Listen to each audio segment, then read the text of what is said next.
और तो अभी लाइव आ चुके हैं, ठीक है। तो लाइव शुरू होने वाली है, ठीक है। लाइव स्टार्ट हो गई है, क्या बज गई? 10 बज गए, ठीक है। चलो, तो अभी राम सर भी जुड़ेंगे हमारे साथ थोड़ी देर में बस। हेलो, हेलो साहिल, हेलो क्या नाम है, विक्रांत, हेलो, ठीक है। तो अपने क्वेश्चंस वगैरह सब तैयार रखना, ठीक है। और आज जो आर्टिस्ट हमारे साथ जुड़ने वाले हैं, उनकी अनाटमी काफ़ी अच्छी है, अनाटमी की स्टडी काफ़ी मास्टर है वो इसमें, इस फील्ड में। और बप्पा सर भी हमें देख रहे हैं, इनके साथ भी लाइव जल्दी आएगा, ठीक है। हेलो, हेलो बप्पा सर, आप कैसे हो? तो सर अगली बार लाइव करेंगे, ठीक है। सो सर का काम भी काफ़ी अच्छा है और काफ़ी यूनिक काम है इनका, और काफ़ी कुछ सीखने को मिलेगा आज हमें।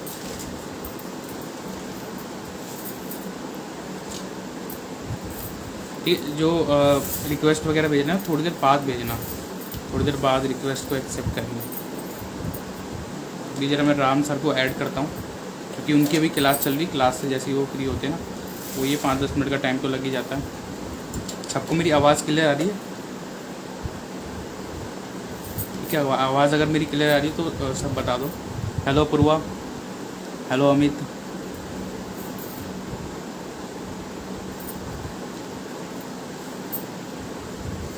ठीक है। तब तक जब तक राम सर जुड़ेंगे हमारे साथ, तब तक आप लोग मेरे साथ क्वेश्चंस वगैरह कर सकते हो। और राम सर के साथ जो भी क्वेश्चंस वगैरह करने हो, अपने क्वेश्चंस वगैरह रेडी रखना, ठीक है। कुछ भी टिप्स वगैरह चाहिए हो तो वो सब आप रेडी रखना।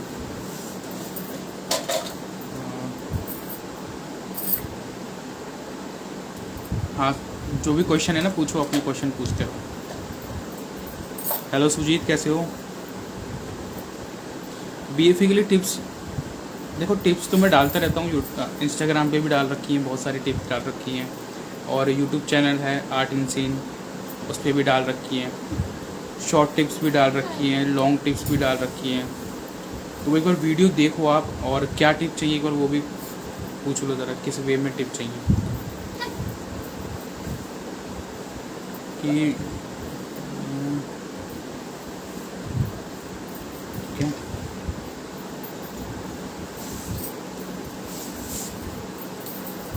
अकेडमी अभी देखो, अकेडमी शुरू करी है अभी, ठीक है, लक्ष्मी नगर में। सो जिसको ज्वाइन करनी हो अकेडमी में भी आएंगे, ठीक है। एक बार ज़रा बैच स्टार्ट हो जाए।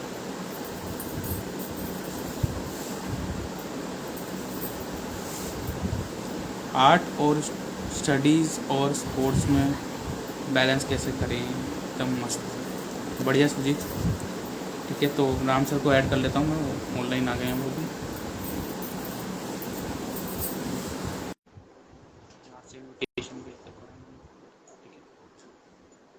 आर्ट देखो, आर्ट में ना स्पोर्ट्स की तरह ही है। अगर आप आर्ट कर रहे हो ना, तो ये समझ के चलो कि आप 2 स्पोर्ट्स खेल रहे हो। अगर आप फुटबॉल खेल रहे हो, क्रिकेट खेल रहे हो, साथ में आप आर्ट कर रहे हो। अगर आप क्रिकेट खेल रहे हो और आर्ट कर रहे हो, तो एक तरह से आप 2 स्पोर्ट्स कर रहे हो। क्योंकि आर्ट में भी ऐसा नहीं है, कि आर्ट में माइंड और बॉडी दोनों का यूज होता है।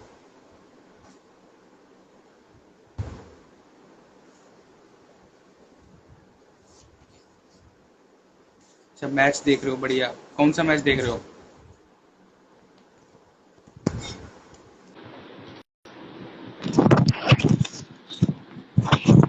एक बार जरा बता देना, मेरी आवाज़ से यार।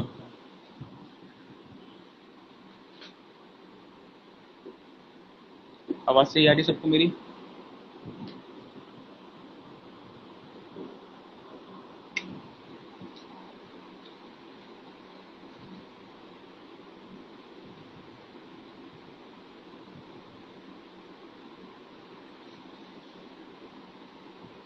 राम सर को मैंने रिक्वेस्ट भेज दी है।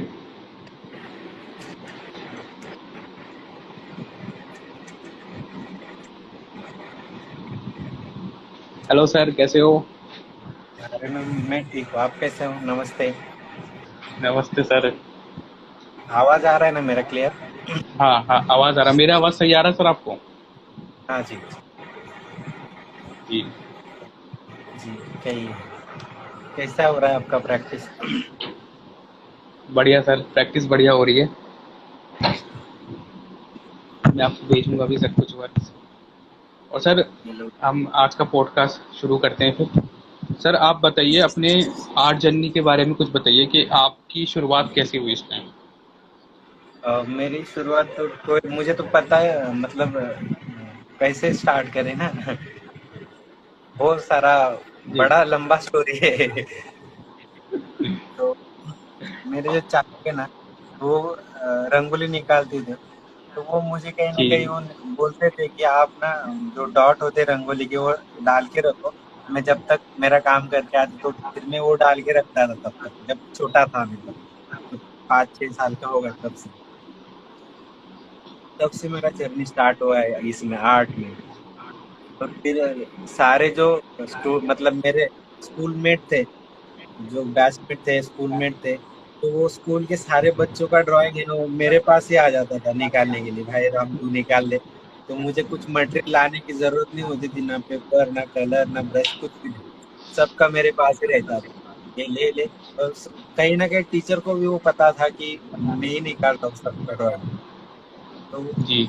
वहां से स्टार्ट हो गया। फिर 12th होने तक मुझे ऐसा कुछ पता नहीं था कि आर्ट कॉलेज होता है, आर्ट में ऐसा कुछ करियर होता है, एनिमेशन होता है या फिर एडवर्टाइजिंग होता है। ये सारी जो चीजें वो पता नहीं था कि ऐसा कुछ होता है। तो कुछ डीडी भारती पे ना एक कार्यक्रम आता था गैलरी का, नेशनल आर्ट गैलरी अपना जो दिल्ली का है वो वहाँ का, अपना मुंबई का जहांगीर आर्ट है उसका। तो वो मैं देखते रहता था।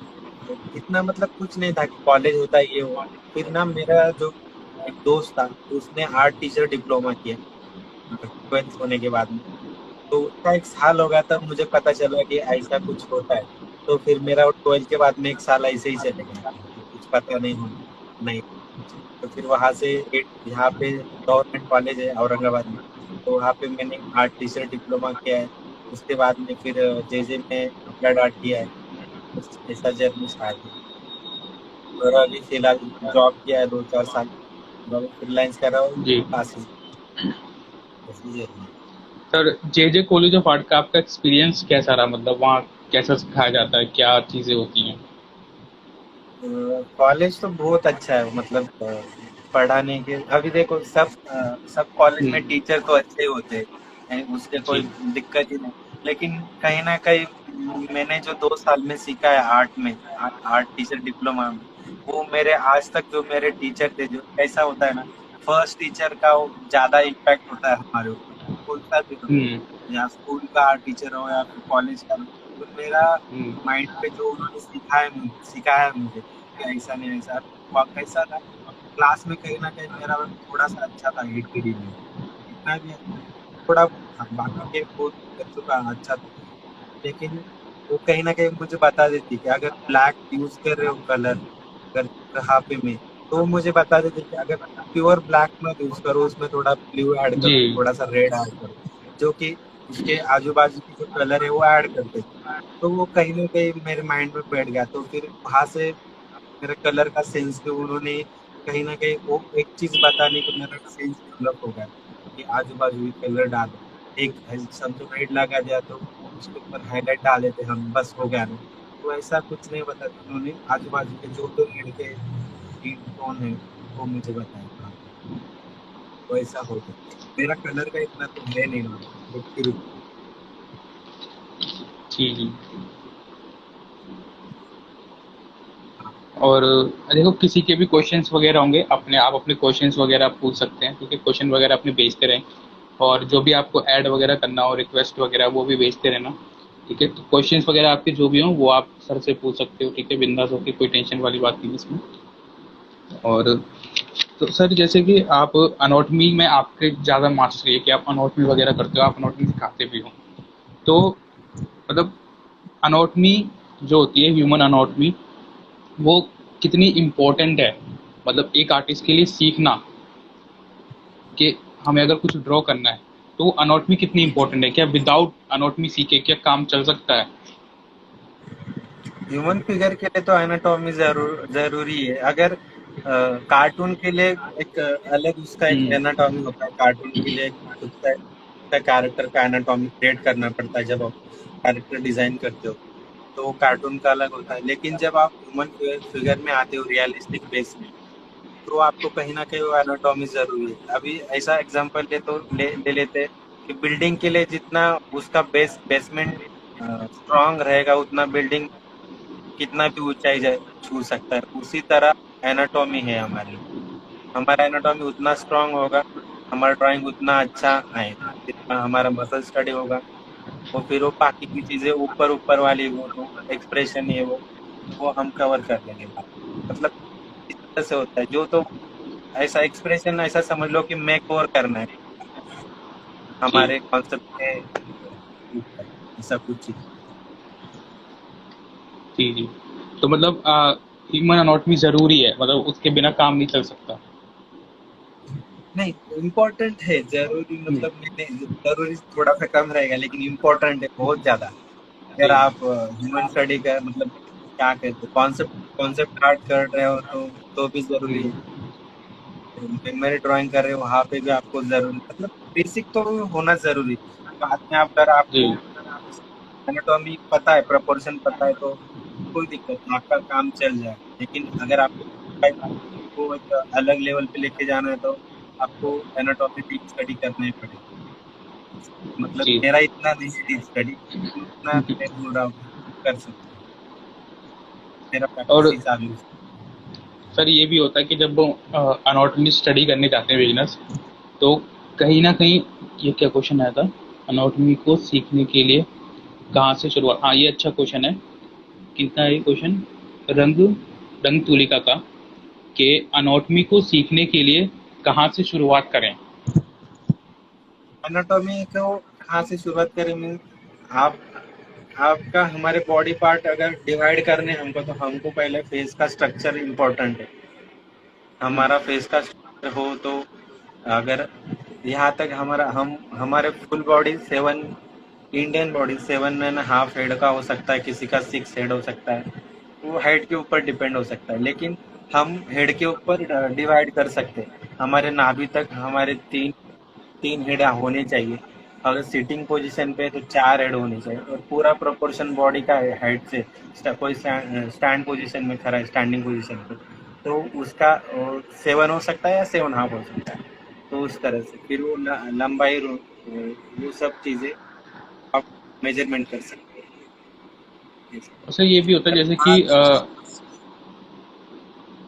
कि मतलब स्केलेटन से शुरुआत करनी चाहिए, मतलब पहले स्केलेटन की स्टडी करें, या फिर सीधे हम जो ह्यूमन की जो ओवरऑल फॉर्म होती है सील हाँ, उसकी सील स्टडी आउट पहले करें।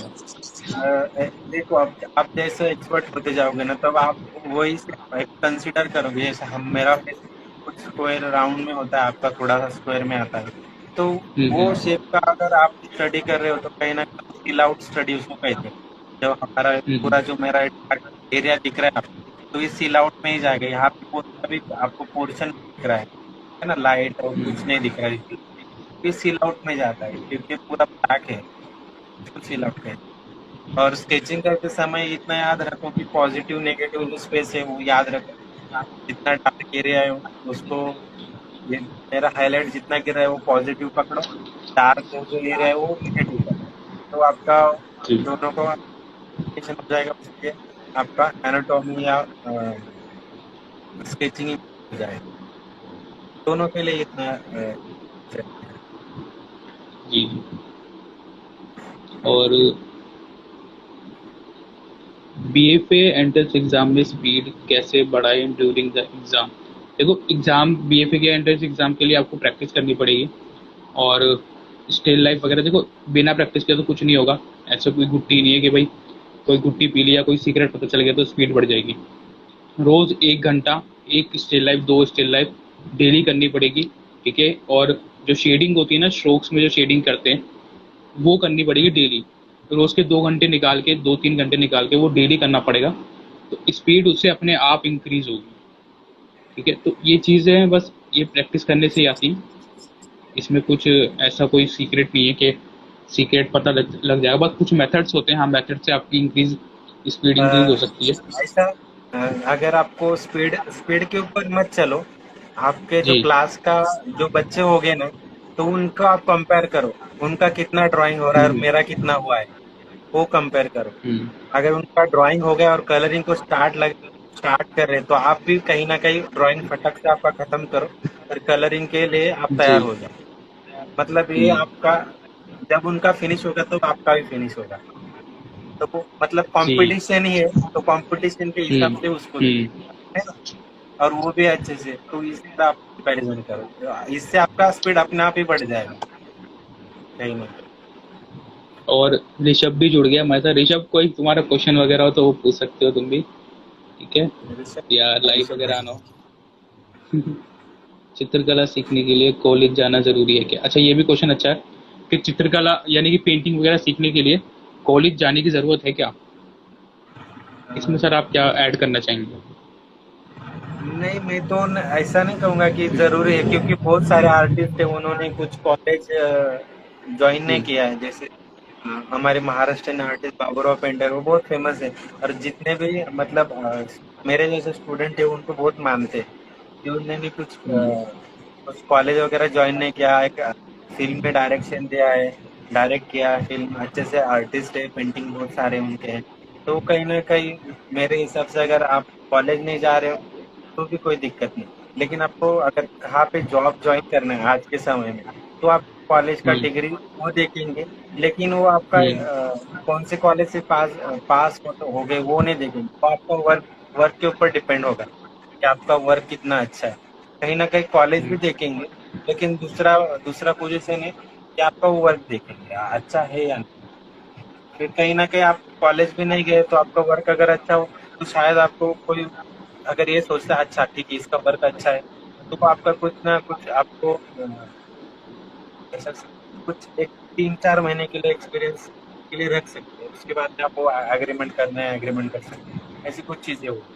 तो आप जॉब के लिए जी। अगर सीख रहे हो तो कॉलेज जाना जरूरी है। अगर जॉब के लिए आर्टिस्ट बनना है इन फ्यूचर, तो कोई जरूरत नहीं है कॉलेज जाने की, अगर आप खुद के लिए इतना प्रैक्टिस कर रहे हैं। बाकी मुझे तो ऐसा लगता है कि आर्टिस्ट जॉब करने के लिए बने ही नहीं होते।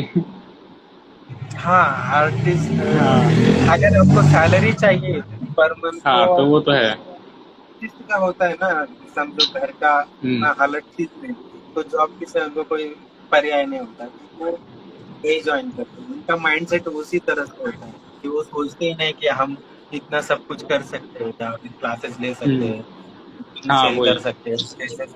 मतलब वो उनका माइंडसेट नहीं है। हर किसी का एक माइंडसेट होता है, हुँ। मुझे जॉब हाँ, करना है। वही। हर किसी का एक माइंडसेट हुँ। होता है। Hello, hello Rukhsar, good morning. Sorry, good morning बोला, गुड इवनिंग। गुड और इवनिंग। ऋषभ बोल रहा है राम भैया द बेस्ट। बिल्कुल ऋषभ। फिगर अरे ड्राइंग की शुरुआत कैसे करें? स्केचिंग पूजा पूछ रही है, फिगर ड्राइंग की शुरुआत कैसे करें? यानी कि फिगर्स जो हम ड्रॉ करते हैं उसकी शुरुआत कैसे की जाती है सर? उसमें कुछ आप टिप्स बताइए। स्केचिंग से आप स्केचिंग करो, का हुँ। डेली स्केचिंग जितना होगा, 10 होगा 20 होगा 15 होगा, जो भी होगा डेली का 2-4 घंटे का जितना भी, उतना कवर करो। तो आपको 1 वीक में और 10-15 दिन में आपको समझ आएगा कि क्या इम्प्रूवमेंट हुआ है। बस आप ट्राई करो 15 दिन, शायद आपको पता चल जाएगा कि स्केचिंग क्या होता है, आपका फिगर ड्राइंग पे क्या इफेक्ट हुँ। हो रहा है। या फिर डेट स्केचिंग कल का उतना है, कहीं ना कहीं वो आपको कवर हो जाएगा। सवाल तो यही है ना कि जी सर। स्केचिंग फिगर कैसे, कहीं ना कहीं वो उसका हाँ। बेस स्केच का। और स्टडी और अपना एनाटॉमी स्टडी और ये बुक के साथ दोनों करो तो आपका फिगर ड्राइंग इम्प्रूव हो जाएगा। और थोड़ा सा ये होता है ना, स्टिक फिगर का सहारा ले सकते हो उसमें। जैसे जी जी। स्टिक्स फिगर जो होती हैं सर, स्टिक फिगर हाँ जो हाँ, होती हैं जेस्टर से जो हम बनाते हैं, जेस्चर। उससे आप शुरुआत कर सकते हो। थोड़ा आपको वो पता लग जाएगा कि हाथ कितना दूर है और बॉडी का हाँ फेस कितना दूर है, गर्दन कितनी दूर है। वो एक क्या बोलते हैं कि स्ट्रक्चर दे देती है आपको बनाने के लिए। उसका आप यूज़ कर सकते हाँ, हो साथ साथ में। लेकिन वो कॉन्सेप्ट कहाँ पे यूज करते हैं हम, जब हमको कुछ कॉन्सेप्ट आर्ट करना है या फिर कुछ पेंटिंग करनी है, वो जी। तब यूज हो सकता है। स्केचिंग के लिए आपको तो पूरा बॉडी स्ट्रक्चर देखना है। हाँ। और स्केचिंग और एक स्टिक और फिगर क्वेश्चन का है, अलग अलग होता है। ये नितेश का क्वेश्चन है, फेस के डिफरेंट एंगल में और पर्सपेक्टिव में कैसे ड्राइंग स्ट्रॉन्ग करें। मतलब फेस के जो डिफरेंट एंगल होते हैं उनको कैसे मतलब स्ट्रॉन्ग करें, कैसे उनकी ड्राइंग अच्छे से हो पाए। पर्सपेक्टिव में जो फेस के एंगल्स होते हैं, जैसे ये वाले, वो इसमें वो दिक्कत आप आती है। जी जी, तो वो आप अगर लूमिस मेथड यूज कर रहे हो तो सर्कल का आपको जो हमारा हेड का है तो पता है। हम्म, अदरवाइज आप स्क्वायर को रखो और स्क्वायर को जी ट्रायंगल में जाके उसको डिवाइड कर लो 3 पार्ट में, स्क्वायर को साइज ऊपर नीचे कर लो स्क्वायर। तो वो स्टडी करने से आपका फेस फेस स्टडी ना कहीं हो जाएगा। मतलब सर ये कहना चाह रहे हैं कि आप क्यूब्स की स्टडी भी करो, जैसे क्यूब्स होते हैं ना अलग अलग एंगल में, उसमें आप सर्कल लगा के लूमी सेट को यूज करके उससे आप एंगल्स की स्टडी अपनी अच्छे से कर सकते हो। तो एंगल का मतलब ये कि वो क्यूब की स्टडी अच्छी होनी चाहिए। और विनीता का क्वेश्चन है हाय, और क्या क्या क्वेश्चन आ रहे हैं सबके। आई एम मेरा वीक इन भी हाँ। Painting, what can I do for improvement.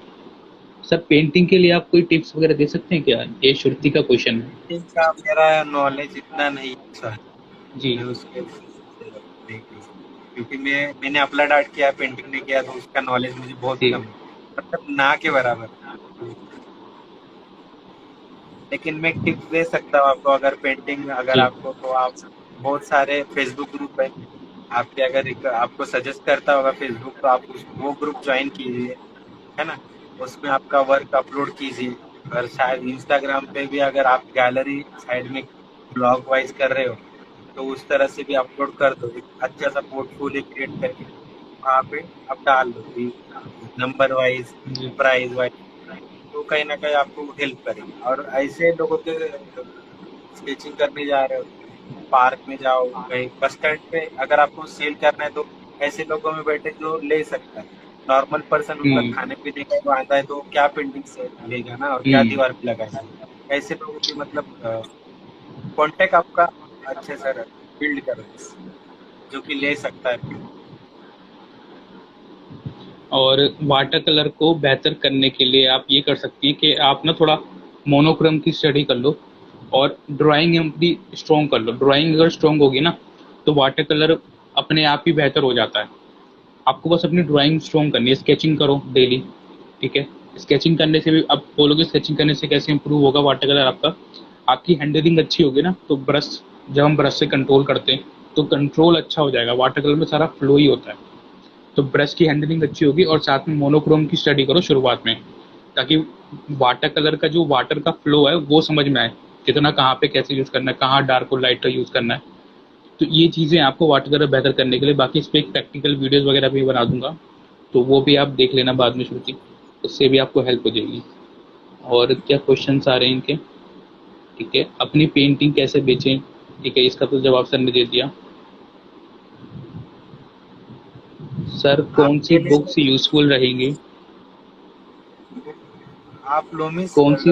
जो है एंड्रो लूमिस, जी उनका बुक यूज कर सकते हैं। और ब्रिजमन का है हाँ। एक्चुअली, लूमिस जो है ब्रिजमन के स्टूडेंट है, तो दोनों का भी आप हम्म, बुक रेफर कर, मतलब वो गुरु शिष्य लूमिस ब्रिजमन का स्टूडेंट है, तो ब्रिजमन का लो या फिर लूमिस का लो, तो वो दोनों बुक और अच्छी है। या लूमिस फिर की एक आराम से मिल जाएंगी बुक आपको, हाँ, वो लूमिस लेकिन की बुक थोड़ा सा आपको आराम से कॉस्टली मिल है। जाएगी। हाँ, और जो एनाटॉमी है वेक्टर पीरियड का, वो कुछ 250-300 रुपए का आता है, तो वो भी सर आप उस बुक में ना एक स्कैम कर रखा है, वो बुक जो अमेजोन पे 200-250 की बिक रही है ना, वो उस पर एमआरपी लिखी हुई है 100 रुपए की, अमेजोन बेच रहा है उसको 200-250 रुपए की, एमआरपी हाँ, से ज्यादा वो बेच सौ रहा रुपए है। जी जी जी जी। और आप आर्ट हाँ शॉप से लोगे तो वो आपको 100 रुपए में वो मिलेगा, सस्ती लेकिन मिल अभी जाएगी। प्राइस बढ़ गया हाँ है तो शायद वो बढ़ गया, ऐसा कुछ है। आर्ट शॉप पे दिल्ली नए से हो तो अवेलेबल खालसा पे मिल जाएगी वो आपको बुक, खालसा पे इजीली मिल जाएगी। और लूमिस की बुक पीडीएफ मिल जाएगा आपको फ्री में, वहां से ले सकते हो, ठीक है। जी। या तो मुझे मैसेज कर देना, मेरे पास पड़ा होगा तो मैं सेंड कर दूंगा। और लेकिन बुक अगर ले रहे हो और प्रैक्टिस नहीं कर रहे हो तो उसका कोई फायदा नहीं, हाँ जब तक आप प्रैक्टिस नहीं करोगे। नहीं तो आपके पास बहुत सारा मटेरियल है और आप यूज ही नहीं कर रहे हो। हम्म, और ठीक है, ओके, थैंक यू। ठीक है, और आपकी जो क्वेश्चंस है ना बेसिकली राम सर की जो स्टडीज है ना, जो स्ट्रॉन्गनेस है वो अनॉटमी में ज़्यादा है। तो आप अपने क्वेश्चंस अनॉटमी में, फिगर स्केचिंग, इन सब को लेके पूछोगे तो वो ज़्यादा बेहतर पेंटिंग रहेगा। के लिए मत सोचो, क्योंकि पेंटिंग का नॉलेज मुझे नहीं है, कैसा होता है, हम्म, क्या होता है, ऑयल कलर, मतलब इतना मेरा नहीं है। मैंने कुछ 10-5 एक असाइनमेंट किया होगा कॉलेज में मेरे, ऑयल कलर के ऊपर, उसके बाद में हाथ नहीं लगाया मैंने ऑयल कलर। तो सर वैसे कलर में तो आप डिजिटल काम करते हो ना वैसे तो। हाँ, लेकिन डिजिटल मीडियम हम्म, अलग है हम्म, और जी, ट्रेडिशनल थोड़ा सा अलग है। तो उसका एक्सपीरियंस अलग होता है ना ऑयल कलर का, हम्म, और एक्रेलिक हम्म, का और अलग होता है, जल्द से मतलब वो फटाक से सूख जाता है। जी, ऑयल कलर थोड़ा सा लेयर वाइज चलता है, हम्म, एक्रेलिक लेयर वाइज चलता है, लेकिन वो कहाँ लगा कहाँ नहीं लगा तो सूख जाता है 10-5 मिनट में। तो उनका जी। हैंडलिंग अलग अलग है, जैसा वाटर कलर का अलग है ना। कहीं ना कहीं वो जी। एक्सपीरियंस ना होने की वजह से मैं कुछ बोल नहीं पाऊंगा खुल के। तो वो ठीक है, तो AK-65, तो ये अजीब सा नाम पड़ा। एनिमल फिगर कैसे इम्प्रूव करें, कोई tips sir? Animal improve, animals की फिगर कैसे इम्प्रूव करें सर, इसमें लिए क्या आप टिप्स आप बताएं? शेप शेप वाइज ही करो। अगर कुछ डॉग है तो उनका फेस कैसा थोड़ा सा अलग शेप का है, कैट का फेस कुछ स्क्वायर शेप में, तो आप शेप वाइज उसको देखो, है ना। तो आपका एनिमल फिगर उतना इम्प्रूव हो जाए। कहीं ना कहीं ह्यूमन बॉडी के हम्म, आसपास ही वो सब एनिमल फिगर है। अगर आप ह्यूमन बॉडी अच्छे से कर पा रहे हो तो आपका वो भी उनमें आपको शेप दिखाई देंगे जो हम ह्यूमन बॉडी में देख रहे हैं। तो कहीं ना कहीं वो उसको रिलेट करते हैं, तो आपकी फिगर बन जाएगी। बस शेप जी। देखो, उनका पॉजिटिव नेगेटिव स्पेस देखो, आपका ऑलमोस्ट कवर हो जाएगा। और सर एक तो अनॉटमी में ये होता है जब हम अनॉटमी सीख रहे होते हैं। अच्छा, अगर किसी को वीडियो में आना हो, ठीक है, रिक्वेस्ट भेज के वीडियो में भी आ सकते हो, और अपने क्वेश्चंस वगैरह जो है वो पूछ सकते हो। ठीक है, रिक्वेस्ट वगैरह भेज सकते हो अपनी, और क्वेश्चंस वगैरह अपने पूछते रहो। एक तो सर ये चीज़ आती है इसमें कि जब हम अनॉटमी सीख रहे होते हैं तो कई बार दिक्कत आती है कि बहुत डीप में चले जाते हैं, हम्म। क्योंकि जैसे कि हम बाहर के आर्टिस्टों से भी इन्फ्लुएंस होते हैं, वेस्टर्न आर्टिस्टों से। तो वेस्टर्न आर्टिस्टों को क्या रहता है, उनको एक एक हड्डी का नाम पता है, मसल्स के नाम पता है। तो जी हम जी। भी डीप में चले जाते हैं, नाम वगैरह याद कर। तो नाम याद करना कितना इंपॉर्टेंट है और फॉर्म याद करना कितना इंपॉर्टेंट है? क्या हमें फॉर्म पता हो देखो, या नाम भी हमें पता होने चाहिए? नहीं फॉर्म भी पता होगा ना तो इनफ। मैं खुद एनाटॉमी सीख रहा हूँ ना, तो मैं मतलब उनके नाम लिख के तो नहीं सीख रहा हूँ मैं। हम्म, स्क्वायर, सर्कल, ट्रायंगल, ये आपने भी क्लास ज्वाइन किया तो मैं वही बताता हूँ। कॉलर बोन है तो जी, कॉलर बोन, बैकबोन, बैकबोन है तो बैकबोन, हाँ, सीधा ऐसे बोल देता हूँ। तो मैं वो सिंपल से, जितना हम सिंपल सिंपल वे में जाएंगे ना, हम्म, तो उतना हमारा माइंड वो ऑब्जर्व कर पाएगा, है ना। हम्म, जितना हम डीपली जा रहे हैं तो हमको इतना डीपली जाने की जरूरत नहीं है हम, क्योंकि अगर हम बोन में ही चले जाए तो शायद हमारी पूरा पीएचडी हो जाएगी बोन के ऊपर, जी, तभी भी वो नहीं खत्म जी, होगा ना। उनका शेप, उनका हर एक, हमारा बैकबोन उतने कितने 24 ऐसा कुछ 36 ऐसा कुछ बोन है। तो एक बोन अलग अलग शेप में अगर देखे हम अलग अलग साइड से हो तो अलग अलग शेप है उसका, हम्म, तो हम उतना नहीं देखें, हमको सिर्फ वो देख रहे हैं तो हम एक सिर्फ लाइन डाल लो बस, उतना बैकबोन ही समझ लो बस। उतना डीपली नहीं जाने का। अगर आप जा रहे हो डीपली तो आप स्कर स्टडी करो, क्योंकि हमारा हेड का थोड़ा सा पोर्ट्रेट वर्क हमको ज्यादा आता है, तो स्कर का स्टडी करो, उसमें उतना दिक्कत नहीं होता। हैंड का करो, हम्म, और लेग, और रिप केज का, और हिप जी। का। बैकबोन का नहीं किया तो भी चलेगा, उसको सिर्फ एक लाइन वाइज देख। और मसल स्टडी, ओवरलैप कैसा है क्या है।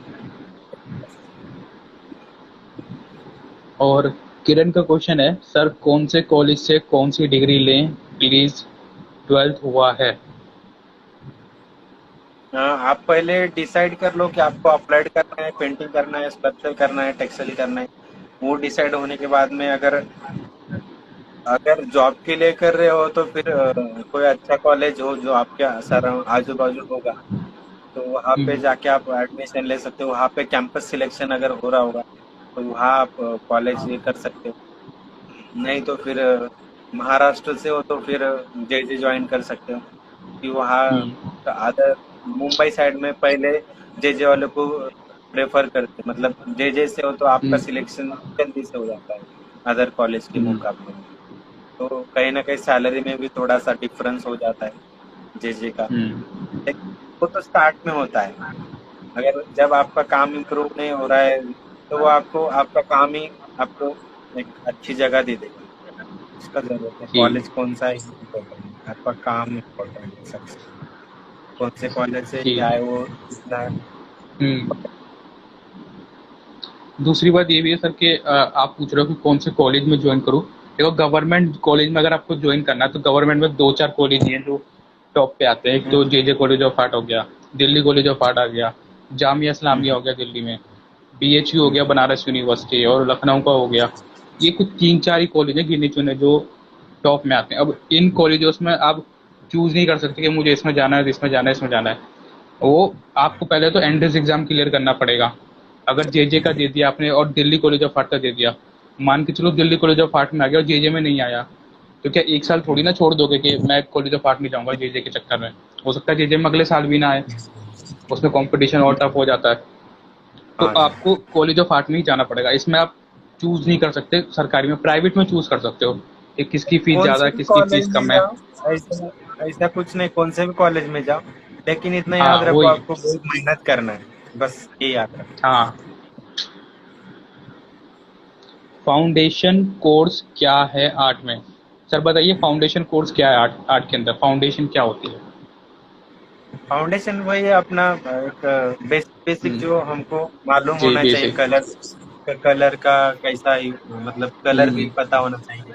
वार्म कलर क्या है, कूल क्या है, मतलब हम्म। विरोधी रंग संगति, जो जो वो चीजें वो फंडामेंटल में आते हैं, या फिर पेंसिल कैसे हैंडल करते हैं वो भी फंडामेंटल में आता हाँ। है। एंड वाइट स्टडी आता है, मोनोक्रोमेटिक आता है, डिजाइन होता है, ऑब्जेक्ट ड्राइंग होता है, मेमोरी ड्राइंग होता है, ये फंडामेंटल आता है बेसिकली। फंडामेंटल में आपको डिजाइनिंग और कंपोजिशन और कहीं ना कहीं कलर बैलेंस सिखाते हैं, बस वही। जी। लेकिन फाउंडेशन कर रहे हो या फिर आपका वो साल कहीं ना कहीं वेस्ट जाने के बराबर है, अगर आपको डिग्री करना हो, क्योंकि आपको वो एक साल हम्म। फाउंडेशन में चला था, वही फाउंडेशन आपको डिग्री में भी मिलता है एक साल, सब साथ में सीखते हैं। कहीं ना कहीं वो दोनों भी कंपैरिजन कर सकते हैं हम दोनों। वो वहाँ पे भी फर्स्ट ईयर में वही सिखाते हैं कि कलर बैलेंस, कलर थ्योरी। अच्छा, ये क्वेश्चन है तेजा का। How to start learning anatomy? Start कैसे करें अनाटॉमी सीखने की? मैंने बताया ना, तो आप वीडियो जब अपलोड हो जाएगा ना तब देख लीजिए, जी। बताया है ना, हमने पहले डिस्कस कैसे स्टार्ट।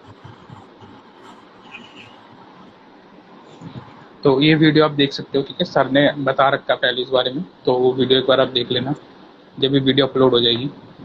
सो उससे आपको आइडिया हो जाएगा कि how to start anatomy. Anatomy की जो स्टार्टिंग होती है वो आपको कैसे करनी है। तो एक क्वेश्चन आ रहा है,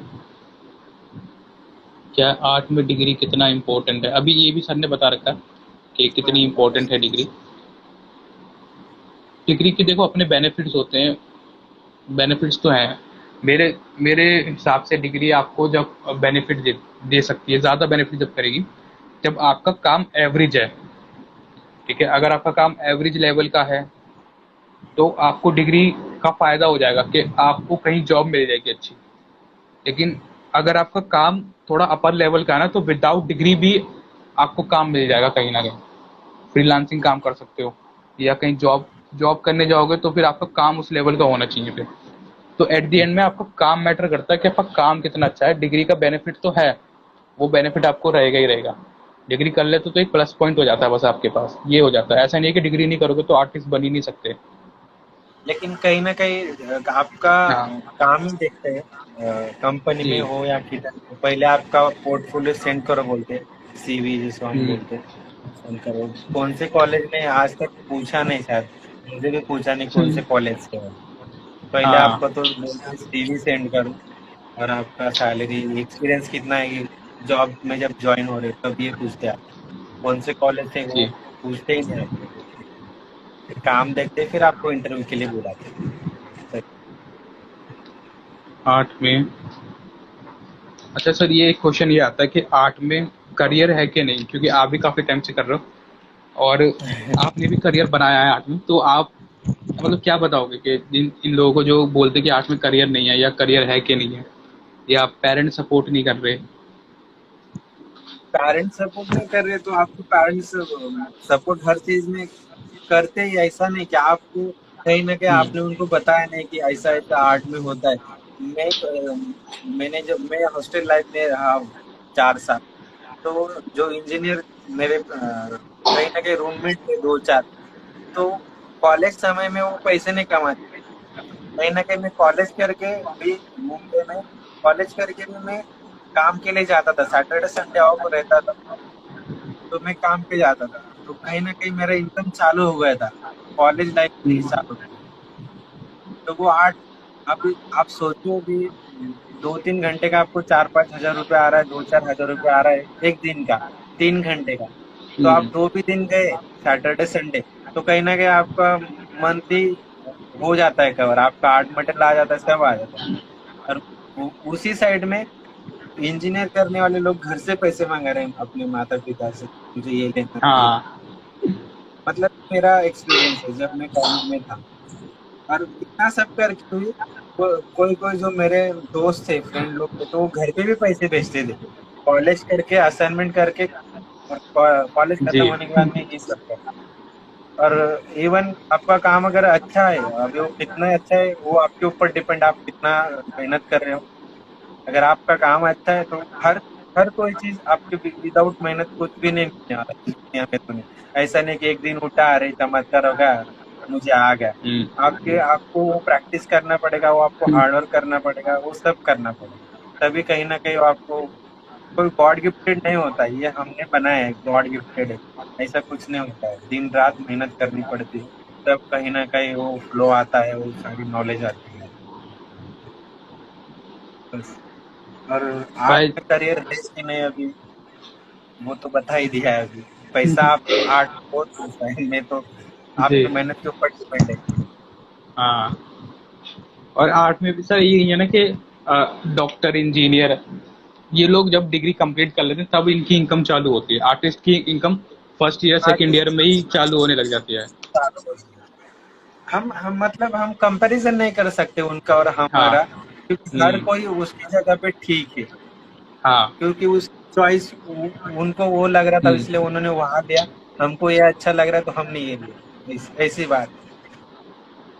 बहुत से लोग जैसे बोलते हैं कि आर्ट फील्ड बहुत ज़्यादा एक्सपेंसिव है, अगर हम आर्ट फील्ड हम्म, में जाते हैं तो बहुत ज़्यादा एक्सपेंसिव है। तो इसमें सर आप क्या कहना चाहोगे कि एक्सपेंसिव है मुझे कि ना, नहीं है? नहीं मुझे ना, अभी मैंने स्टार्ट किया है कहीं ना कहीं थोड़ा सा फ्रीलांसिंग, तो हम्म। मुझे कैमन ब्रांड के साथ दूसरा ब्रांड अभी तक पता नहीं। जब मैंने ये, मुझे ये 2 साल में बहुत कुछ पता चला है, ब्रूस्टर होता है, जी। विल्सन एंड न्यूटन होता है, मतलब ये सारी चीजें मुझे पता चली है। पहले तो मेरा एटीडी से लेकर डिग्री तक कंप्लीट होने तक मुझे कैमलिन के सिवा दूसरा ब्रांड पता नहीं, क्योंकि कहीं ना कहीं मैं सोचता था अच्छा काम तो नटराज पेंसिल से हाँ। भी करता हूँ मैं, वही स्टेडलर से भी यूज करता हूँ, तो दोनों का भी कहीं ना कहीं मेरे प्रैक्टिस, तो वो होता है कि आपका, आपने कितना प्रैक्टिस किया है, कहीं ना कहीं वो आपके डिपेंड है कि आप कौन सा ब्रांड यूज कर रहे हो, वो इतना इम्पोर्टेंट है मेरे हिसाब से। बाकी जी। तो हर कलर का एक अलग टोन और वैल्यू होता है, वो तो एक्सपीरियंस के ऊपर है। किरण का क्वेश्चन है सर, टीवी कार्टून इंडस्ट्री में कैसे जाएं? जो टीवी में कार्टून वगैरह होती है इंडस्ट्री, बेसिकली एनिमेशन का ही पूछ रही हैं, तो उस इंडस्ट्री में कैसे जाएं? एनिमेशन का तो इतना है नहीं मुझे, जब भी जी। ह्यूमन में ह्यूमन एनाटॉमी करता हूँ तो कैसा मैं उसके ऊपर क्लासेस, तो कहीं ना कहीं मैं हम्म। उस तरह से मतलब खुद को इम्प्रूव कर रहा हूँ कि मैं इलस्ट्रेशन में जाऊँ उसी तरह से। मतलब इतना नॉलेज नहीं मुझे कार्टून का, एनिमेशन पता है थोड़ा सा जितना मुझे मालूम है कि उसमें आपका स्केचिंग ज्यादा इम्पोर्टेंट है शायद, है ना।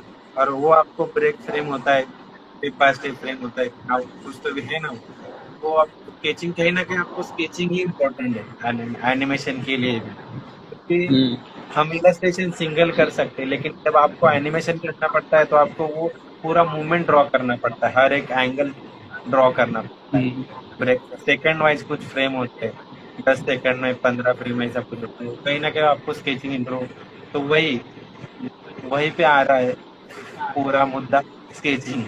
हम्म। कहीं ना और कहीं वही प्लस जो है अनॉटमी भी आपको आनी चाहिए, क्योंकि अनॉटमी नहीं आएगी तो आप नए कैरेक्टर्स डेवलप नहीं कर डिज्नी पाओगे। के डिज्नी के भी सारे आर्टिस्ट जितने भी डिज्नी के हो या फिर हम्म। जो भी एनिमेशन इंडस्ट्री, वो कहीं ना कहीं figure drawing side by side करते हैं। वो जी। अपलोड नहीं, भले वो अपलोड नहीं करते, लेकिन हम्म उनके स्पेशली क्लास होते हैं, मतलब कंपनी में ही, डिज्नी में ही दो दो हम्म कुछ क्लास वर्क खत्म होने के बाद में वो फिगर ड्राइंग करते हैं, तो आप समझ लो कि कितना इम्पोर्टेंट है। ऐसा नहीं है कि आप वो 4-5 मिकी माउस के पीसेस बना दिए और कार्टून नहीं, इंडस्ट्री में चले गए, नहीं। आपको हाँ, पूरा वो प्रॉपर मिरर पता भी होना चाहिए लगते हैं ह्यूमन फिगर का, एक्सप्रेशन इन के सब चीज़ों साथ। का। जी। हाँ, वही सर जैसे बता रहे हैं, एक्सप्रेशंस की भी नॉलेज होनी चाहिए आपको। और सर जैसे इलिस्ट्रेशंस होती हैं, जैसे आप इलिस्ट्रेशंस वगैरह बनाते हो, बेसिकली कॉमिक बुक्स भी बनती हैं, और बेसिक काम जो होता है हमारा स्केचिंग से ही होता है, ड्राइंग वगैरह का, फिगर्स वगैरह बनाने का। तो जो इसमें कंपनीज हायर करती हैं, ऐसे फ्रीलांसर ले लिया या फिर जैसे भी ले लिया आप, कॉमिक बुक्स वगैरह भी हो गई, या जैसे इन्होंने पूछा एनिमेशन वगैरह हो गई, तो जो ये कंपनीज वगैरह हायर करती हैं, ये बेसिकली कैसे, मतलब हम इसमें अप्लाई कर सकते हैं, या कौन सी कंपनी है जो इंडिया में है, या फिर जिस किन किन कंपनी से आपने किया हुआ है, या जिस कंपनी से आपने जॉब करी है, आपका क्या एक्सपीरियंस रहा, कैसे मतलब अप्लाई कर सकते हैं? अप्लाई तो इंडीड बोल के है, तो वहाँ पे मतलब कॉमिक के लिए तो बहुत है, बहुत कम है इंडिया में, जी। क्योंकि हम्म, ना उसका है नहीं ना कॉमिक के लिए, और जितने भी जी आर्टिस्ट ऑलरेडी वहाँ पे है। और जी। इंडिया में अगर आपको मैं बोलूँ कॉमिक लेने, तो उतना कोई इंटरेस्टेड है ही नहीं कॉमिक के लिए, हाँ। जितना कि अमर चित्र का था, हर बच्चे को पता है आजकल। उतना बाकी कॉमिक कंपनी पता ही नहीं, जैसे कि राज कॉमिक हो गया, वैज्ञानिक हो गया, ग्राफिक इंडिया हो गया, ये किसी बहुत लोगों को नहीं पता है, उनके कैरेक्टर के नाम भी नहीं पता है, जितना कि मार्वल डीसी का पता है, सुपरमैन, स्पाइडरमैन, उतने सारे पता है ना। कहीं ना कहीं हमारे इंडियन कैरेक्टर नहीं पता है। हम्म, जी। और इलस्ट्रेशन के लिए तो अलग अलग ही इलस्ट्रेशन आपको बेस वाइज देना पड़ता है, क्लाइंट क्लाइंट की जो रिक्वायरमेंट होता है उसके अनुसार आप दे सकते हो। फ्रीलांसिंग का क्लाइंट के ऊपर ही डिपेंड है कुछ ना कुछ। फ्रीलांसिंग वर्क अगर क्लाइंट आपको बोल रहा है कि मुझे ये कलर चाहिए, तो कलर में करना करके देना पड़ता है, कुछ स्टाइल बेस होता है, वो स्टाइल क्रैक करके आपको देना पड़ता है बस। जी। श्रुति पूछ रही है, सर आप जॉब कहाँ पे करते हो? मैं जॉब नहीं कर रहा हूँ, मैं 2 साल से जॉब छोड़ दिया है।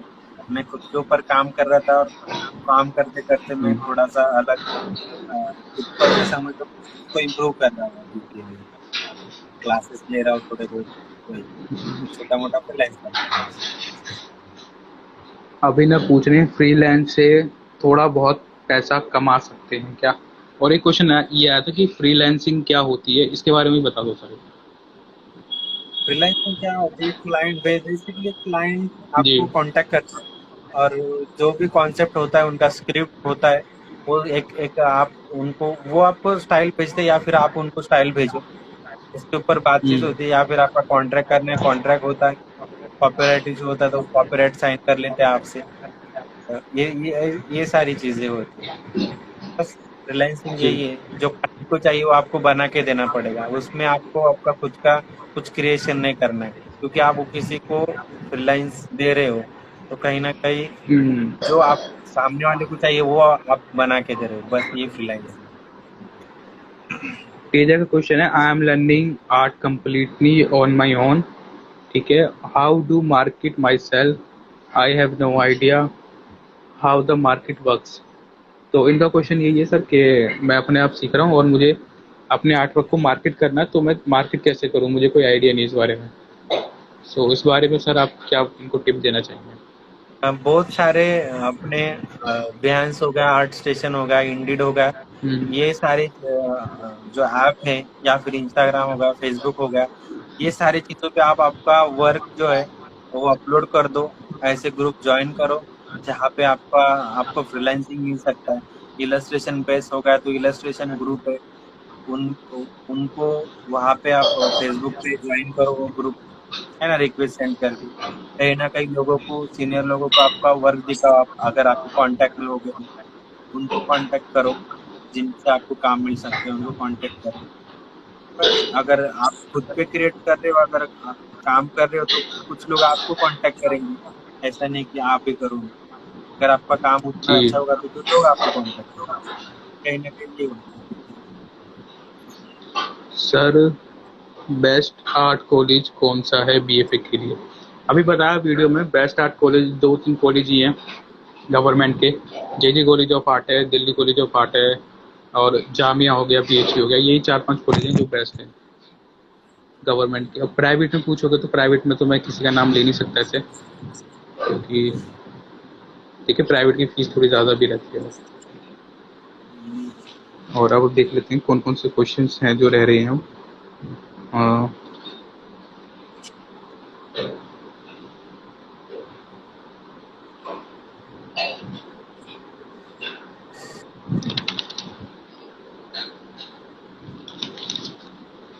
सर जैसे अनॉटमी में जब आप सीखने की कोशिश करते हैं बिगिनर्स, तो बहुत सी दिक्कतें आती हैं। जैसे आपको भी बहुत सी दिक्कतें आई होंगी शुरू शुरू में, जो आपने सीखा होगा अनॉटमी को।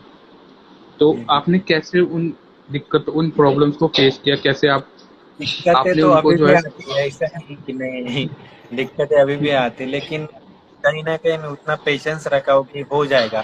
अगर डे बाय डे कर रहे हो तो इम्प्रूव तो होना ही है। अगर हम कर रहे हैं समझ, जो बस इतना याद रखना है, जो कल गलती किया है वो आज नहीं करना है। बस हम्म, वो माइंड में रखना है कि वो हमारे से कल गलती हुआ, वो आज कैसे इम्प्रूव कर सके। बस ये चीज़ें याद रखो तो जी। बस सर इम्प्रूव हो। आपको सबसे ज़्यादा दिक्कत किस में आती थी कि इस चीज़ में बहुत ज़्यादा दिक्कत आती है, ये चीज़ नहीं बनती, इसमें बहुत दिक्कत आती है? अभी उतना तो हो नहीं रहा है एनाटॉमी में।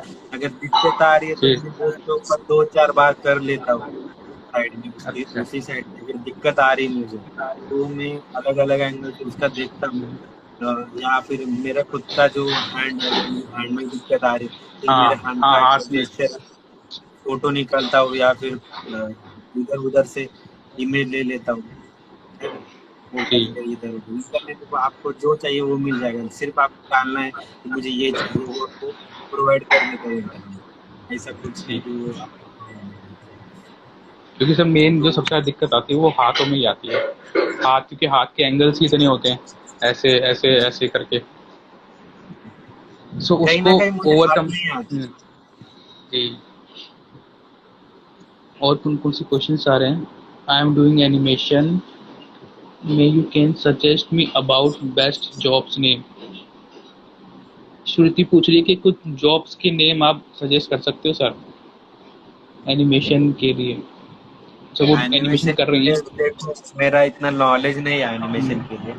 अगर आप ग्राफिक पूछ रहे हो, इलस्ट्रेशन पूछ रहे हो, एनाटॉमी के बारे में पूछ रहे हो तो मैं वो बता सकता हूँ, लेकिन एनिमेशन के जी लिए कहीं न कहीं मुझे इतना पता नहीं कि कैसा उसका वो इंडस्ट्री कैसा है। मतलब भले ही हमारा आर्ट फील्ड हो लेकिन मुझे उसका हाँ। नॉलेज नहीं है। सर अप्लाइड आर्ट में फ्यूचर है क्या? जी है उत्कर ना, का क्यों क्वेश्चन नहीं है है। ये। अप्लाइड में आप बेसिकली 5 इलेक्टिव होता है, photography, illustration, typography, display designing और इलस्ट्रेशन, ये 5 चीजें होती है। तो आप फोटोग्राफी कर रहे हो तो आप वेडिंग फोटोग्राफी कर सकते हो, सिनेमाटोग्राफी में जा सकते हो, फिल्म इंडस्ट्री में जा सकते हो, आर्ट डायरेक्टर बन सकते हो उस तरह। अगर इलस्ट्रेशन करना है तो एक प्रॉपर इलस्ट्रेटर बन सकते हो। टाइपोग्राफी करना है तो टाइपोग्राफी में आप लोगो डिजाइन कर सकते हो, ग्राफिक डिजाइन कर सकते हो। ग्राफ मतलब सॉरी, लोगो डिजाइन भी उसी में आता है। ग्राफिक डिजाइनिंग में कहीं नहीं कहीं आप आपका वेब पेज डिजाइन होगा, ब्रोशर होगा, जो भी अभी यूआई यूएक्स डिजाइन है तो उसी से वो रिलेटेड है कहीं ना कहीं। तो जो बाकी के सॉफ्टवेयर है उसको वो लिंक हो जाती है, आपको कितने सॉफ्टवेयर आते हैं वो आपको हेल्प करेगा। अगर ग्राफिक अपना डिस्प्ले डिजाइन होगा तो आप सेट डिजाइन कर सकते हो, किसी का होम अच्छे से कर सकते हो। ठीक है, तो मुझे लगता है फ्यूचर तो है। क्योंकि मैंने खुद अप्लाइड किया। और दूसरी बात ये है कि आपका वर्क कितना अच्छा है, उसके ऊपर आप मतलब 10 लोग हैं, तो 10 लोगों में से आपका वर्क कितना अच्छा है वो कहीं ना कहीं वो लोग कंपेयर करते हैं जॉब देने वाला भी। अगर आप भी कहीं किसी को हायर करें तो आप क्या देखोगे ना, अच्छा इसका वर्क अच्छा है तो हम उसको ही हायर करेंगे, तो कहीं ना कहीं वो देखते हैं लोग बस। तो जॉब तो मिल ही जाता है, किसी की बात नहीं मिलता। और अप्लाई अर्नब जी भी जुड़े हुए हैं। हाय अर्नब। तो अर्नब अर्नब जी का काम बहुत बेहतरीन है, आप एक बार का काम ज़रूर देखिए जाके सभी।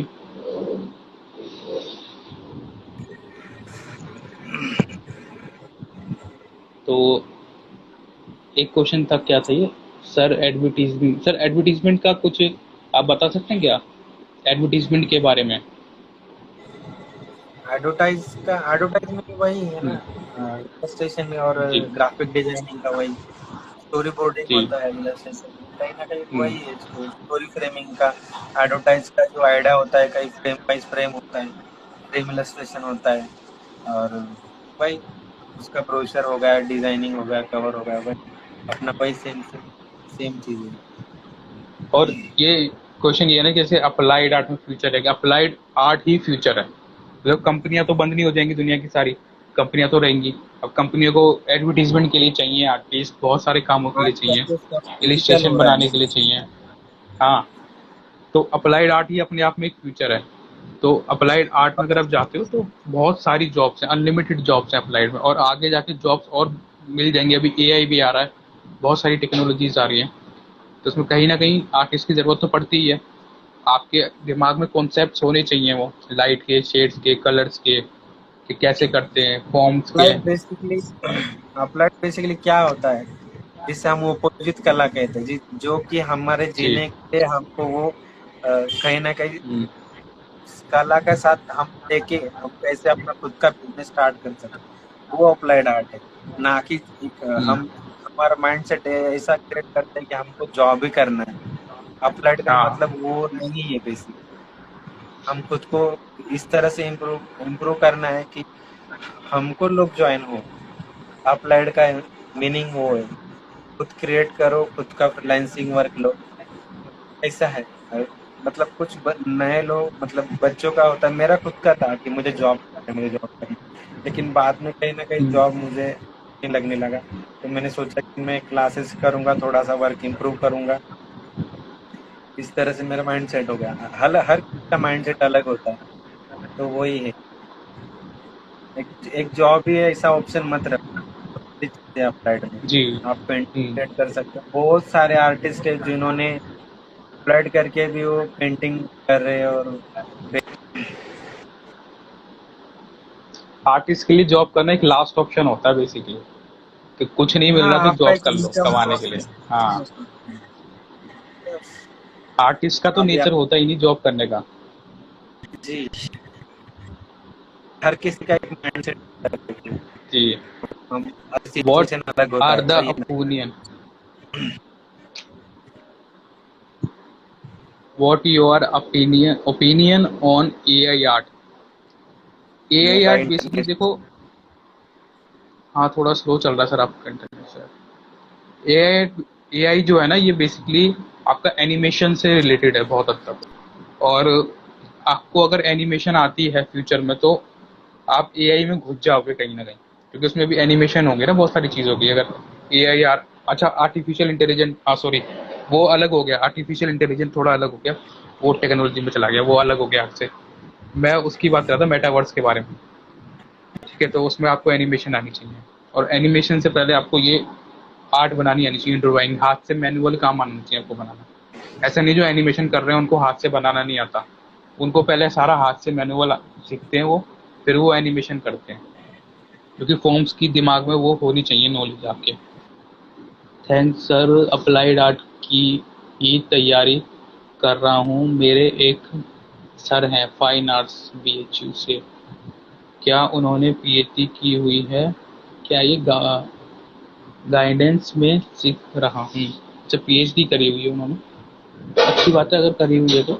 थैंक्स सर, मैं अप्लाइड आर्ट की तैयारी।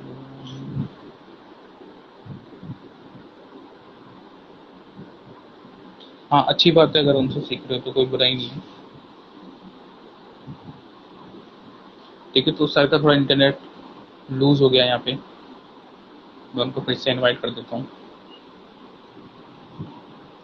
ठीक है, अभी थोड़ी देर में बस पॉडकास्ट एंड करने वाले हैं, 4-5 मिनट के अंदर अंदर। सो कोई आपके क्वेश्चंस हो, ठीक है, किसी को ऐड होना हो तो रिक्वेस्ट वगैरह भेज सकते हो।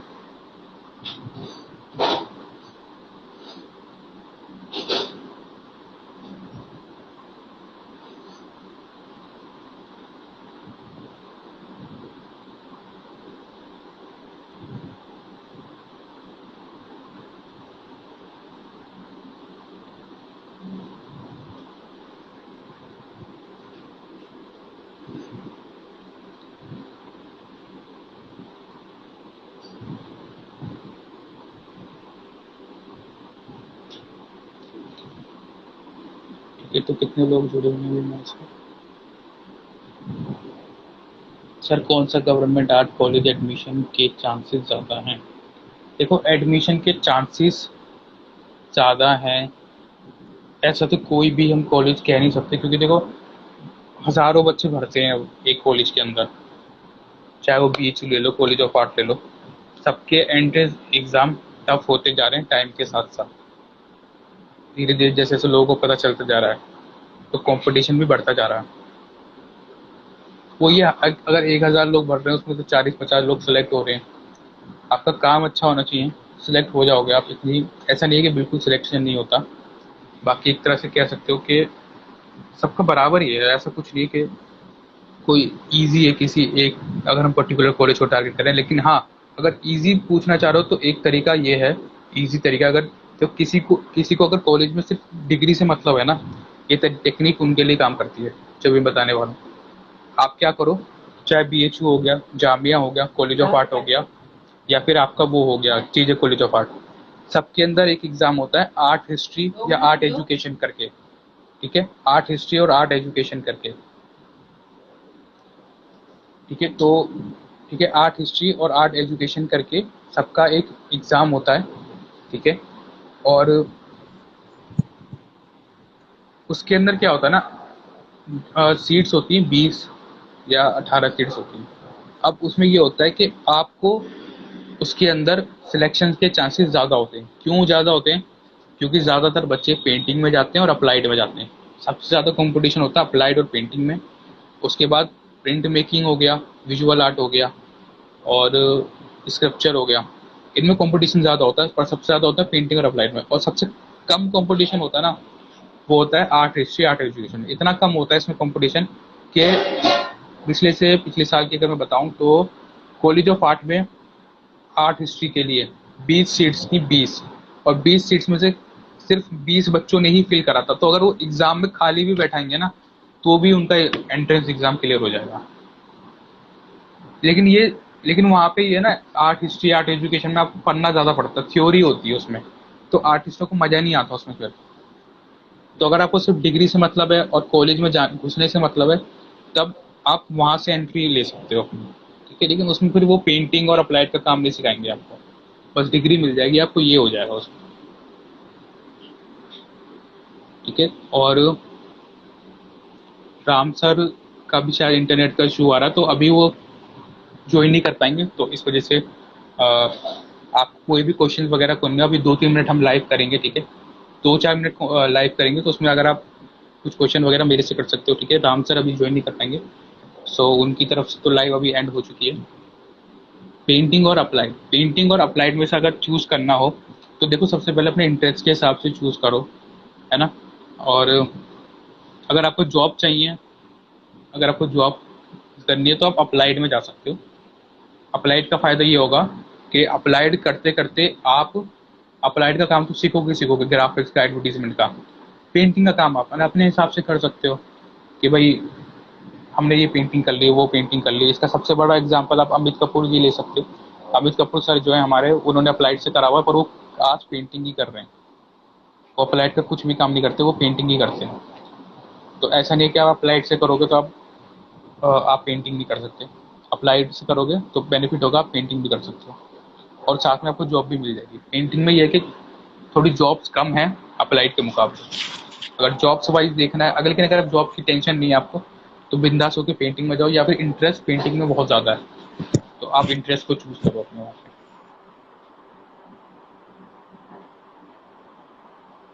स्टिल लाइफ में प्रॉब्लम आ रही है, प्रॉब्लम इसलिए आती है आपको स्टिल लाइफ में क्योंकि आपको सर्कल बनाने नहीं आते, या आपको क्यूब्स की स्टडी नहीं है। क्यूब से भी ज़्यादा दिक्कत होती है सर्कल्स। अगर सर्कल आ गए ना, सर्कल बनाने लग गए, सर्कल्स की प्रैक्टिस हो गई, तो स्टिल लाइफ चुटकियों में बन जाएगी आपकी। और उसके लिए आई थिंक मैंने शॉर्ट वीडियो डाल रखी है रील्स पे, रील बना के डाल रखी है सर्कल की प्रैक्टिस कैसे करनी है। वो देख सकते हो, इंस्टाग्राम पे पड़ी हुई होगी, या यूट्यूब पे देख लेना, आर्ट इनसेन डाल देना, उस पर वीडियो डाल रखी होगी। और स्टिल लाइफ की भी वीडियो डाल रखी है, वो वीडियो देख लेना एक बार।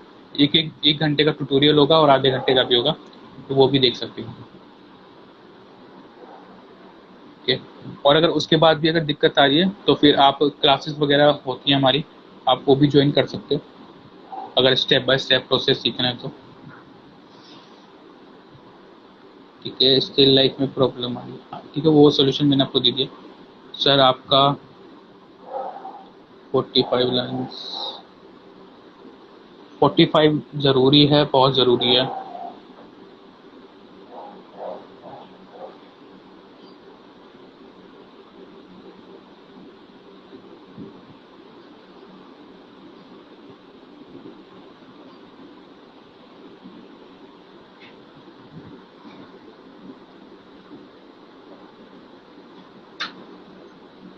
ये प्रॉब्लम हेलो सबके साथ सर। है। हेलो।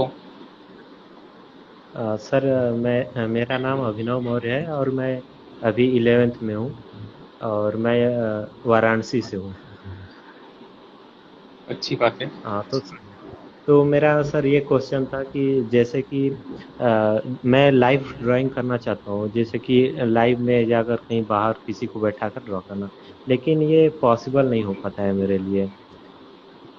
क्यों पॉसिबल मैं नहीं हो जैसे पाता? कि अगर जैसे बाहर में कुछ दिनों के लिए मतलब गया था, मैं मतलब गांव का एरिया है मेरा, तो वहाँ मतलब कि अलग सा अजीब सा फीलिंग आता है, सभी लोग आकर देखते हैं अकेले ही ड्रॉ करने में, तो उसके लिए क्या करें? देखो, ये पता है, अजीब सी फीलिंग आती है शुरुआत में और फिर आदत पड़ जाएगी। इसके लिए क्या करो, देखो ये अच्छी बात है, अगर देखो अगर तुम बना रहे हो और 10 लोग आके देख रहे हैं, उससे आपकी मार्केटिंग हो रही है, वो फ्री मार्केटिंग हो जाती है क्योंकि लोगों को पता लगता है कि हाँ ये ड्राइंग बनाता है। और अगर 100-200 बार एक बार चले जाओगे फिर सबको आदत पड़ जाएगी, फिर कोई कुछ नहीं करेगा। कोई ज़्यादा दिक्कत नहीं होती, ये आदत की बात है बस। शुरू शुरू में लगेगा अजीब सा, और फिर धीरे धीरे इसको बेनिफिट की तरह देखो, इससे मार्केटिंग हो रही है बस हमारी, कि लोग आ रहे हैं देख रहे हैं, क्योंकि ऐसे ही नाम बनता है। अगर जितना बाहर खुले में जाओगे ना, जितना खुले में बनाओगे, तो हो सकता है कोई तुम्हारी आर्ट वर्क खरीदने वाले भी मिल जाए वहाँ पे कि हमारी भी बना दो, हमारी भी बना दो। तो फायदे की बात है ये, इसमें कोई बुराई बात नहीं है। और सर ये पूछना था कि जैसे कि स्टिल लाइफ ड्राइंग में है, तो फोटो से मैं तो मतलब कि डेली जो रैपिड स्केचेस हैं तो उसको मैं 50-60 इस समय कुछ दिनों से कर रहा हूँ, इसके आसपास रैपिड स्केच इतना कर रहा हूँ। तो क्या लाइव ड्राइंग उतना ही ज़्यादा इम्पोर्टेंट है? हाँ, इम्पोर्टेंट है। लाइव ड्राइंग तो बहुत ज़रूरी है। लाइव ड्राइंग मतलब स्केचिंग में लाइव ही तो करते होगे ना, वो लाइव ही तो करते होगे।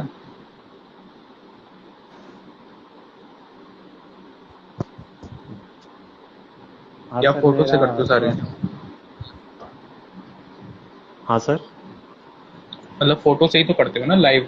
देखो लाइव में ना ये होता है कि हाँ। जो हम फोटो में देखते हैं 2D दिखता है, लाइव बनाते हैं तो 3D हो जाता है, तो उसको बनाना और टफ हो जाता है। तो अगर लाइव अगर बनाना सीख गए तो फोटो से और इजी हो जाएगा, तो इसलिए लाइव बनाते हैं ताकि वो 3D चीज़ को कैप्चर कर पाए, नेचुरल कलर को कैप्चर कर पाए। हम जो रियल में देख रहे हैं उसको कैप्चर कर, बहुत सारी चीज़ें होती है ना।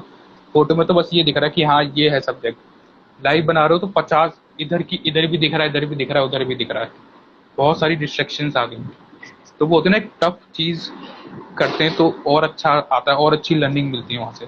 तो इसलिए लाइव बहुत ज़्यादा इंपॉर्टेंट है, लाइव को ड्रॉ करना बहुत ज़्यादा इंपॉर्टेंट है, उससे आपकी और स्टडी और सर अच्छे एक से होती है।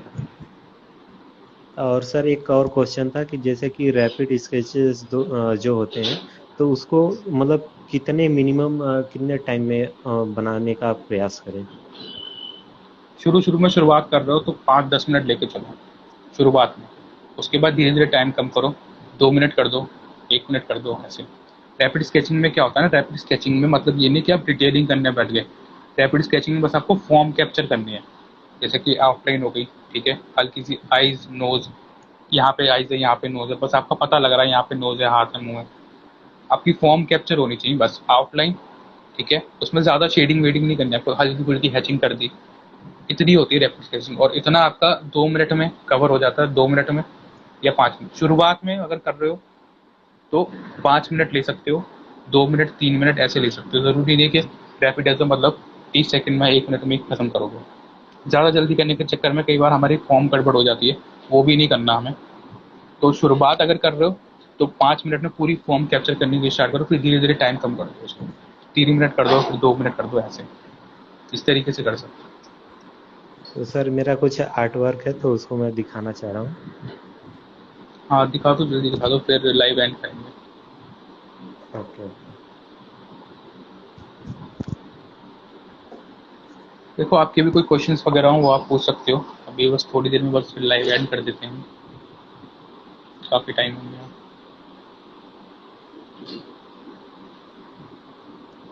हेलो तरुण। सर ये टोनी स्टार्क का आज ही बनाया था अभी। बहुत बढ़िया। और ये इमा वाटसन का है। अच्छा है, बस इसमें वो ये फेस में थोड़ी और टोन्स कम रह गई बस वहाँ पे, बाकी तो अच्छा है ये भी। Okay sir. और सर ये वाटर कलर में बनाया था। Very good. Sir water colour में जैसे कि अभी उतना कुछ नहीं आता है, अभी सीख रहा हूँ। और सर हम्म, ये मतलब जो स्क्रैप बुक का पेपर आता है ना, उसी को एक्रिलिक कलर से करके फिर उस पर से जो हम्म, ग्लास हम्म, मार्कर आता है उससे मैं बनवाया था कृष्ण जी। तो वाटर अच्छा, कलर का सर जो मतलब हम्म। कलरिंग होता है तो उसको जो मिक्सिंग होता है कलर का तो उसको कैसे सीखें? मिक्सिंग ये फ़ोन पे नहीं बता सकते ना, थोड़ा करके ही दिखाना पड़ेगा। फ़ोन पे बताना थोड़ा डिफिकल्ट हो जाता है, मुंह से बताना मतलब इसमें ही कर सकते हैं। जैसे एक हमने कलर लिया, यहाँ पे ऐसे कलर लगाया, ठीक है। जब कलर हम लगाते हैं ना, कलर थोड़ा सा गीला होता है, फिर यहाँ पे साइड में कलर लगा, एक कलर लगाया फिर एक कलर लगाया, इस तरीके से वो ब्लेंड होता है, वो मतलब करके दिखाना पड़ेगा थोड़ा अच्छे से, और उस तरीके से आपकी ब्लेंडिंग होती है वहाँ। थोड़ा सा जल्दी काम करना होता है, एक कलर लगाया फिर दूसरा लगा दिया साइड में, ठीक है, तीसरा लगा दिया, उसके बीच की टोन कहीं ना कहीं हमें इस तरीके से फ्लो में काम करना होता है, तब वो मिक्सिंग आपको उस तरीके से निकलती है।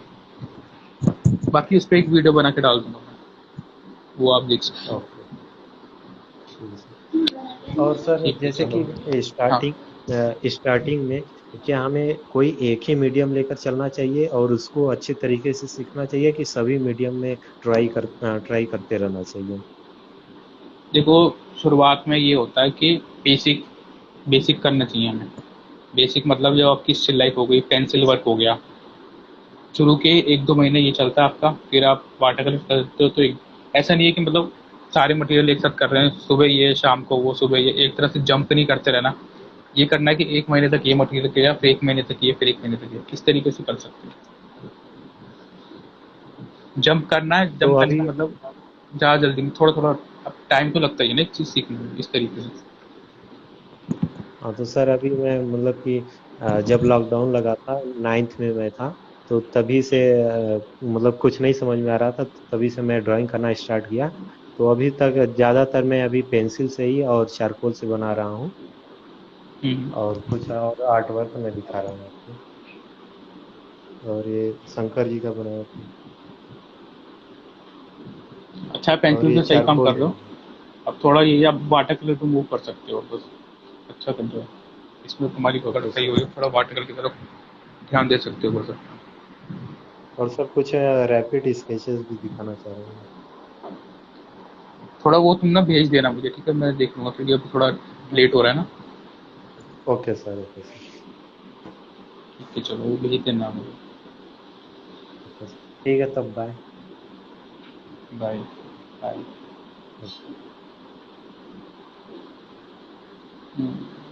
तक ठीक है। कॉम्पोजिशन के बारे में टिप, कॉम्पोजिशन में आपका रूल ऑफ थर्ड होता है, उसकी स्टडी करो। रूल ऑफ थर्ड की भी मैं वीडियो डाल दूंगा। ऐसा होता है ना, भूल जाते हैं कि कौन कौन सी वीडियो डालनी है। अब जैसे आप पूछ रहे हो तो आइडियाज़ आ रहे हैं कि हाँ रूल ऑफ थर्ड रह गया, वाटर कलर के ऊपर मिक्सिंग कैसे करनी है, इस पर वीडियो डाल सकती हैं। तो ये टॉपिक्स मिलते रहते हैं और ठीक है, ये 2 टॉपिक मिलते हैं, इस पर वीडियो आ जाएगी। तो अभी ठीक है, लाइव एंड करते हैं, बहुत लंबी हो गई है, 1 घंटे तक खिंच गई है। और ये लाइव आप आराम से बाद में देखना मजे से, ठीक है। यूट्यूब पे भी आ जाएगी वीडियो, और यूट्यूब का channel art in Sen, art in Sen, उस पर भी आप देख सकते हो। उस पर बहुत सारे ट्यूटोरियल्स आपको मिल जाएंगे। और ठीक है, तो फिर लाइव एंड करते हैं। बाय सभी को, गुड नाइट। बिल्कुल बिल्कुल भाई।